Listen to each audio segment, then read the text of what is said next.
Bearcat Hoop, Bigger Picture Series. Coach Kip here. We're in episode 1 of this. In the past, we've done a lot of Where Are They Now with our alumni because we want to brag about the great things our guys are doing as grown adults out in the world.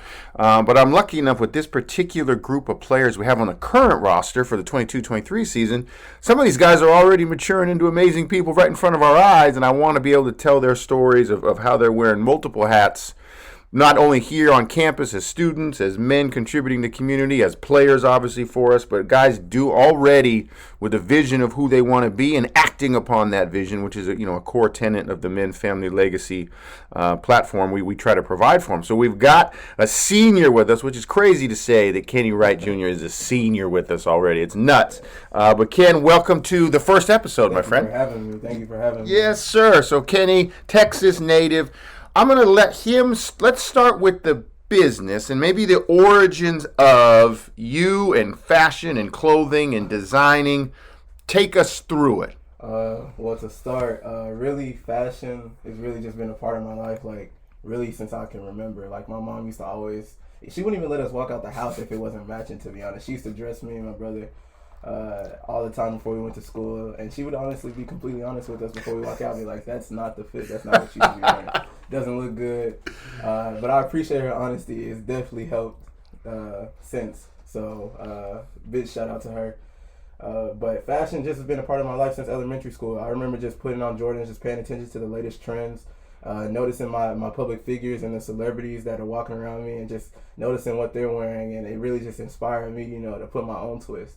Then I started looking at, the more emo rock star kind of guys who really just don't really care about what they wear, and, other people's opinions. And they really just put their own twist and, wear their own jewelry on things that most people wouldn't even think about putting on or wearing. Very authentic, I'm hearing. Yeah, exactly. Yeah. So it's a very fun route because you can really do anything with fashion. And once you really realize that nobody can tell you how nice you look, and that you can put your own twist on anything, that's when you really become fashionable and really become blind to everything that everyone else, the trends and, what's hot and what's the latest. So really just piggybacking off of that, it's great. It's really just built my foundation.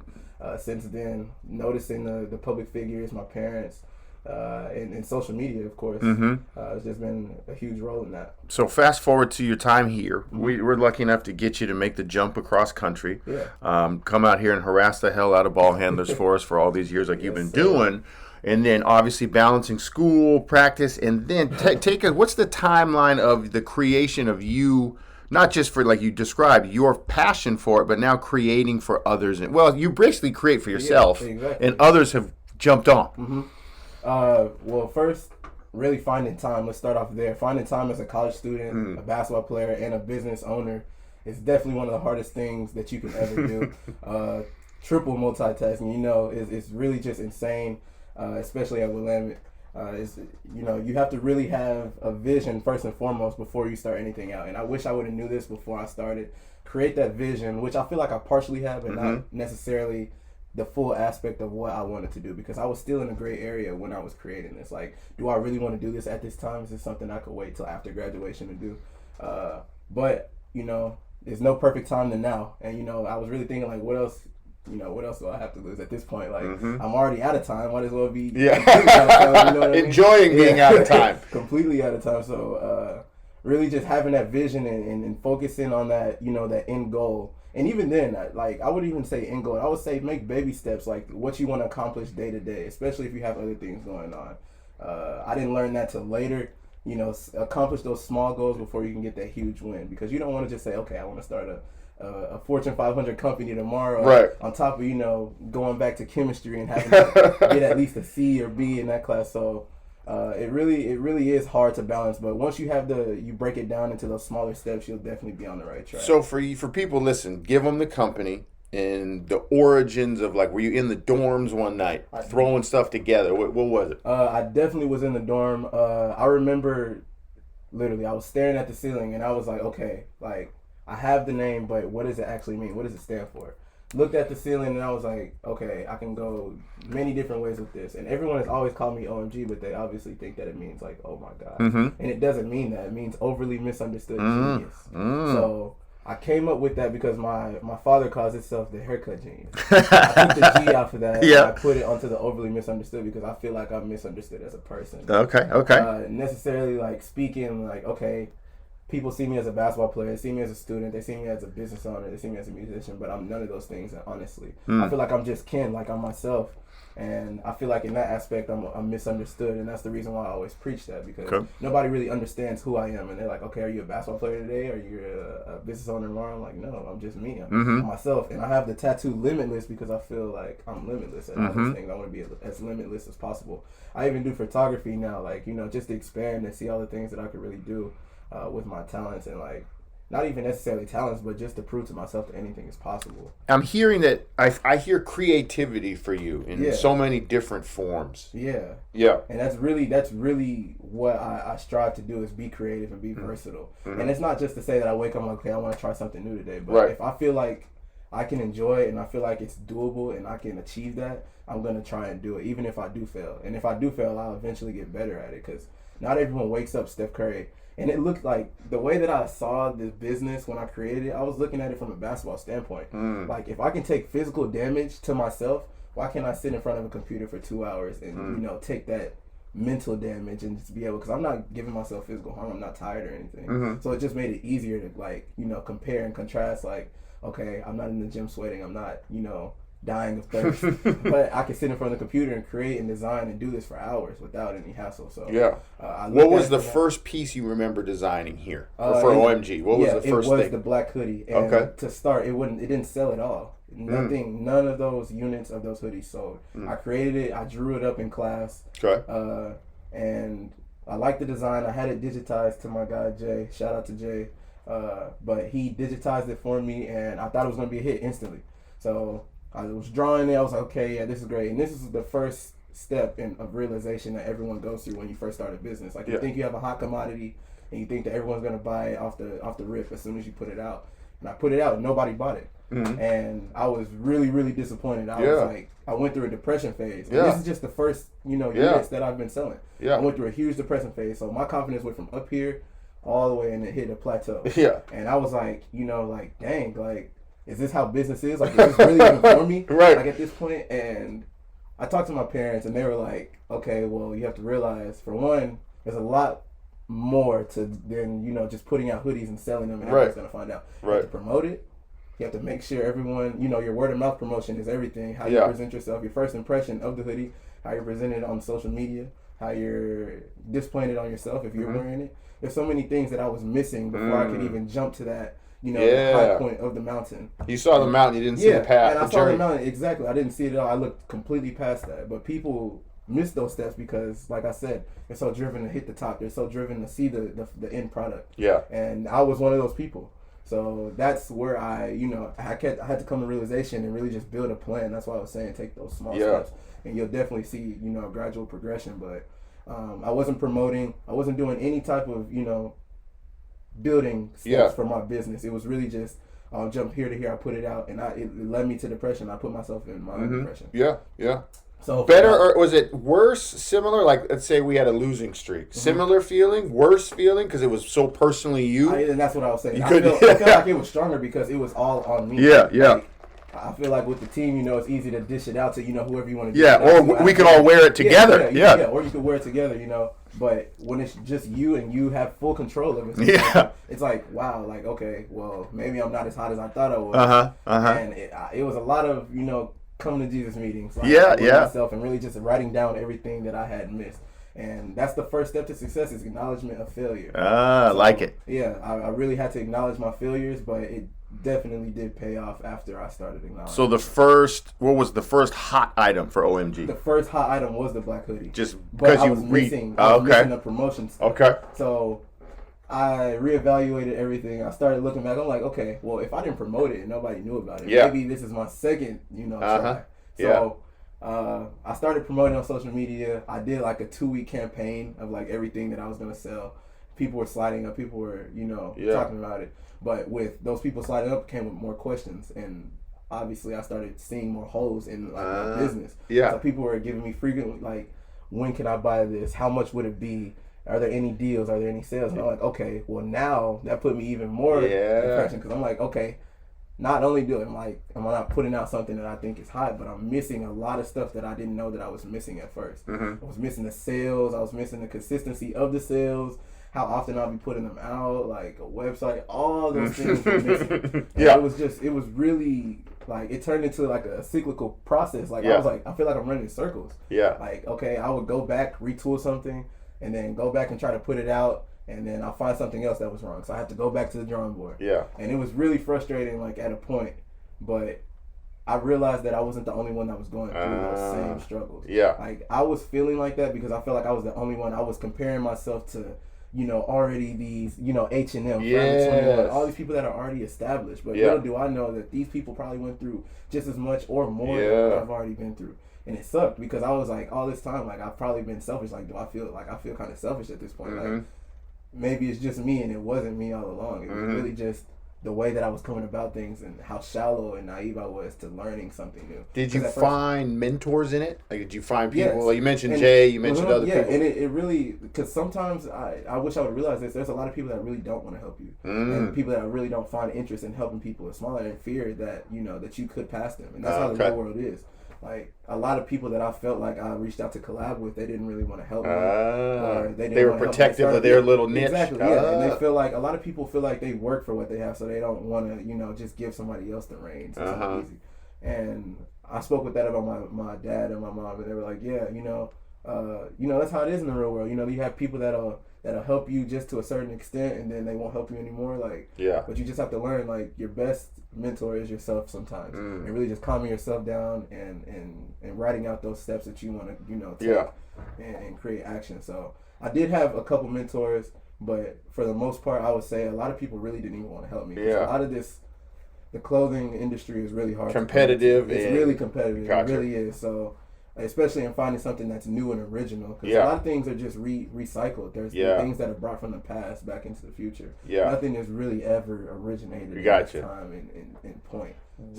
Take us forward now to today. Where are all the places, if people wanted to, like they hear this and they're like, what? I want to see what he's doing. Where do they go? Take us through. Definitely go to my Instagram. I'm retooling everything. I'm building a new website. Oh, nice. I'm retooling my social medias. Everything is going to be ran smoothly and professionally. That's my main goal right now. Efficiency. I want everything to move smoothly. But you can find my Instagram at Overly Misunderstood without the E. So that's OVRLY, and the word misunderstood, all one word, on Instagram. You can find me on TikTok. I'm also going to be doing ads on TikTok as well and ads on Instagram. So those are usually my main two outlets.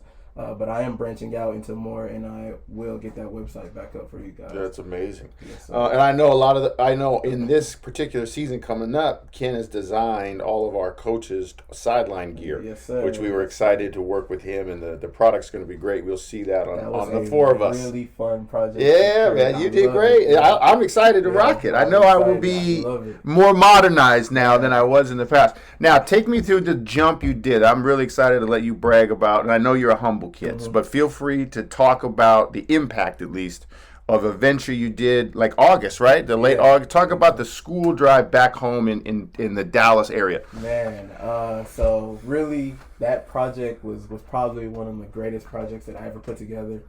Something I did, obviously, of course, with help. First and foremost, before I even get started with this, I want to give a huge shout out to the church.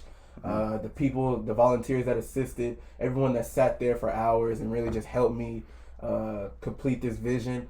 Bryson for doing all the recordings, putting out all of the social media videos, getting the edits done. None of this would be possible without anybody to help. EPI as well, Yasmin, Arlene, Gorda, everyone that put in arms to make this possible, to make my vision come true. Just huge thank you. But back to what I was saying was, project was great. I was really, What sparked it? What made you think, what? Kids, we're going back. It's that time of year for school. This isn't something that was really just planned at that time. Okay. The event was planned at that time. But I see people, when I'm on the way home and I pick up my hoodies, I see countless people on the streets, like, asking for money, with signs. People with kids sometimes in the Dallas area. And it hurts. Like, it really sucks because I read this book called Invisible. Okay. I don't know if you've ever seen it. Yeah. But it's basically about the invisible people of the world. Okay. Like the homeless people, the people in need, the people who don't necessarily ask for help, but that they need it just by the their actions and the looks on their faces. And it really makes me think about it. It makes me recollect like all the things that I've seen, all the people that need to be helped on the street. And we have people that spend large amounts of money on things that don't really matter.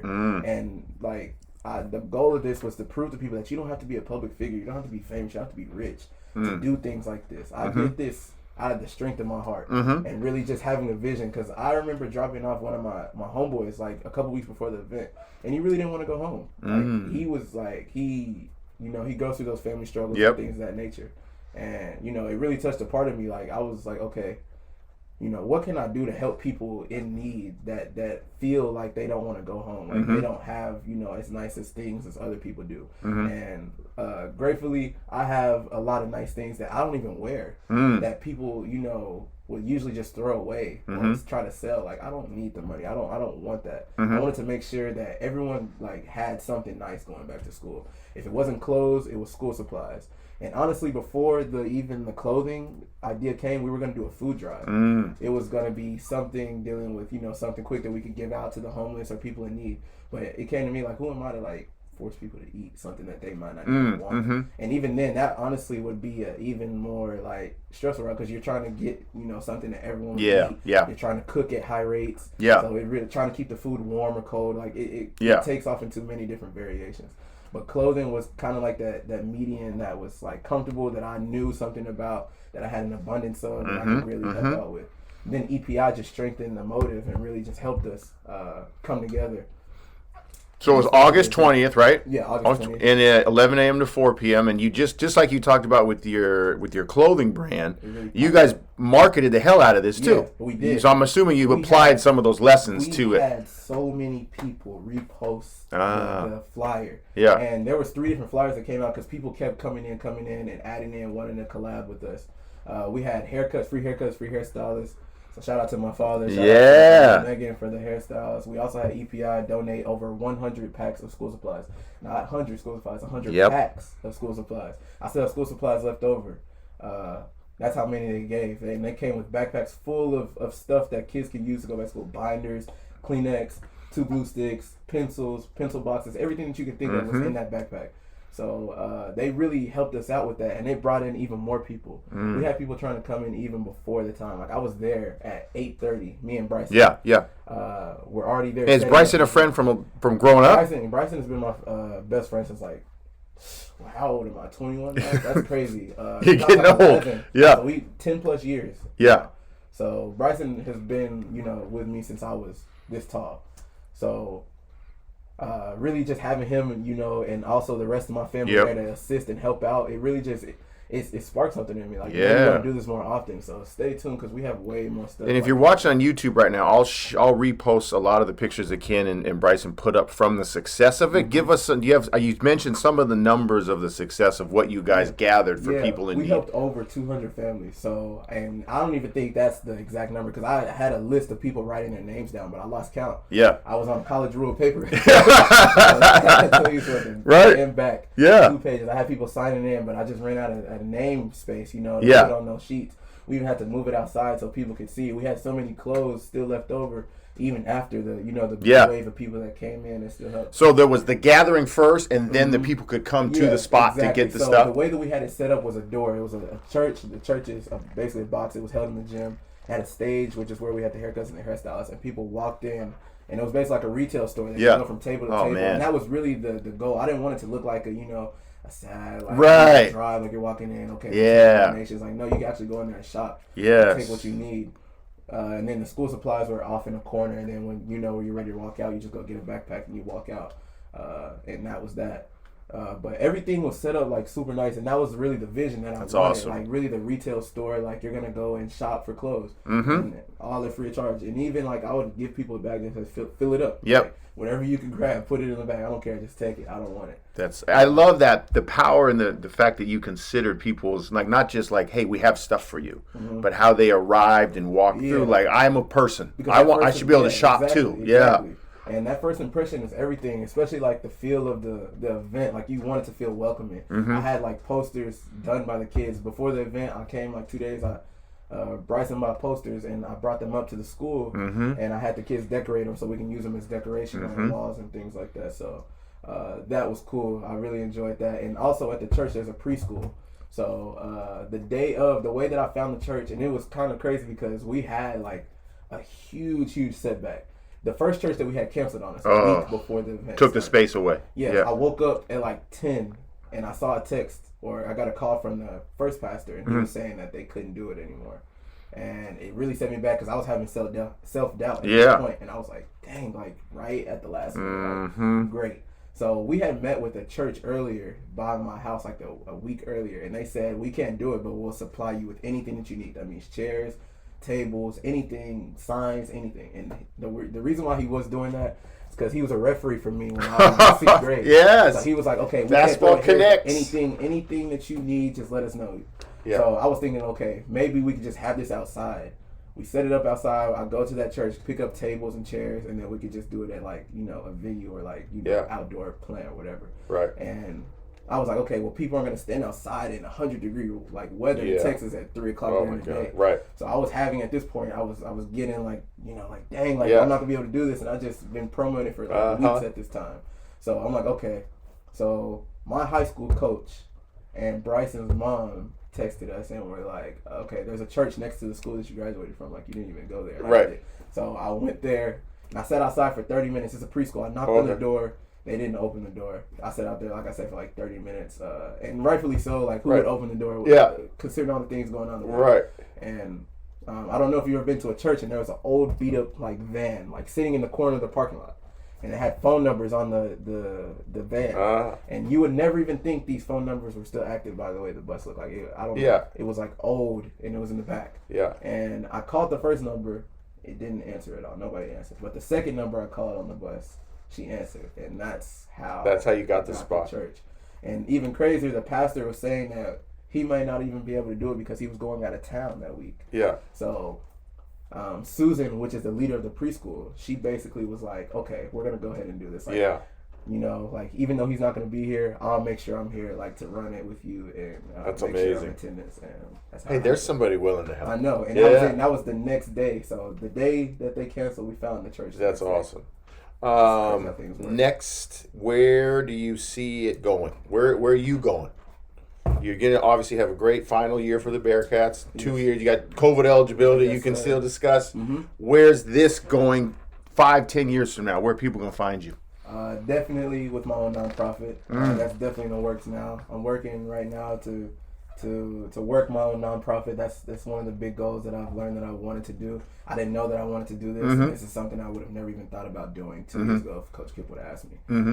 But now I'm really into nonprofit, really into clothing. That's still going to grow. I have some big stuff, big collabs coming for the clothing. So and follow Instagram to stay up to those? Follow the Instagram to stay up to that. We got some huge stuff coming in that aspect. Also, I'm opening up my own scholarship, so stay tuned to that. See, I can't even keep up with all the great things he's doing. I don't know when he sleeps. Doesn't exist anymore. But we're in the process of opening up my own scholarship, so working with the city council in Dallas on that. So that's amazing. Stay tuned for that. That is awesome. KennyWright JR, Bearcat Hoop, #1 on the floor and doing big things off it as well. Thank you, sir. Yes, sir. Thank you.